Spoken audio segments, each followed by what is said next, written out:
Notre 6e journée de la DIR se termine. C'est un rendez-vous que nous honorons désormais tous les 2 ans, hein, parce que j'ai dit ce matin qu'il avait commencé en 2016, mais il y a eu une longue interruption. Et maintenant, tous les 2 ans, nous reprenons ce rendez-vous.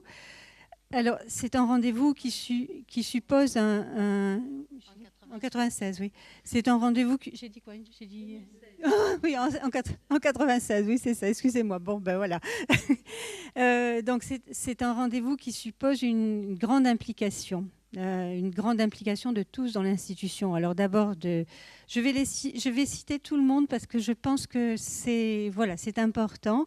Donc il y a la grande implication du directeur Pierre Falicon, naturellement, de tous les cadres qui l'assistent, Madame Bresse, Monsieur Hahn, et bon, les cadres cliniques, bien sûr.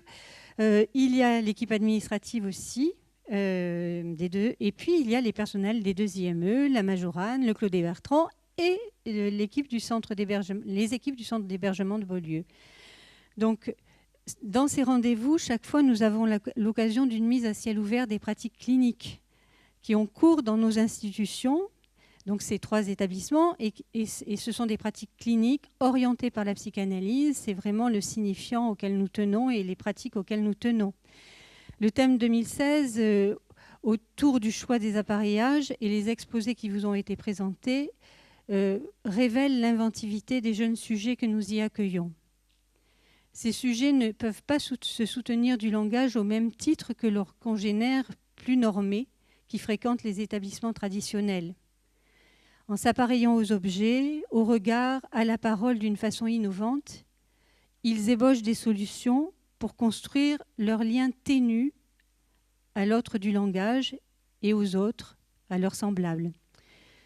Tout ceci ne peut se produire que grâce à la sensibilité clinique des personnels éducatifs de la DIR et à la solide formation psychanalytique des différents cliniciens qui interviennent au sein de cette institution, qu'ils soient psychologues, psychanalystes ou psychiatres.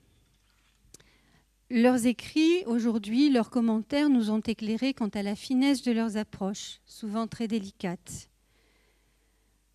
Ils sont susceptibles, par exemple, d'apporter leur présence pour contrer le laisser-tomber de certains sujets, mais aussi de s'effacer pour creuser une place vide ou pour réduire un trop de présence, quand il y a risque d'intrusion. Être là, mais pas trop, a dit Marina Jacomin. Ils sont, nous l'avons vu, attentifs aux appareillages, même ceux qui s'ébauchent, même ceux dont ils pensent qu'ils sont embryonnaires. C'est ce que nous a indiqué Marcel Ivars. Et ils se prêtent à soutenir chaque jeune et chaque échafaudage produit par ce jeune, grâce parfois à leur corps et aux marques sur le corps et aux traits pris sur le corps. Donc ça, ce sont les lunettes de Rachid El Gaouti. Bon, la console de jeu avec son écran est un appareillage qui protège. L'avatar, un personnage qui peut représenter le sujet dans son lien à l'autre.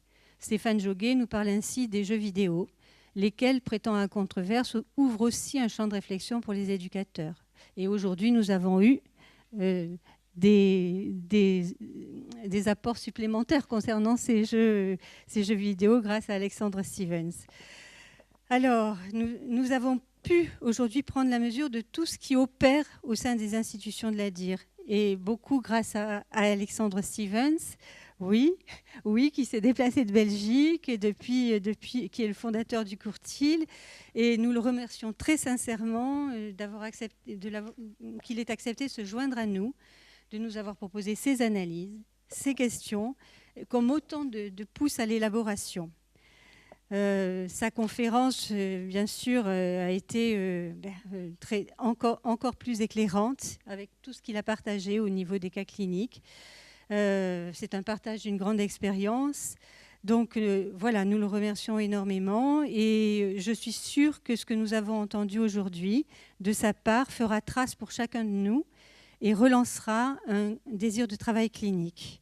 Alors je dis encore merci aux membres du conseil d'administration qui sont là aujourd'hui et qui je les remercie pour la continuité de leur engagement en faveur de la DIR, parce que certains sont dans le conseil d'administration depuis plus de 20 ans.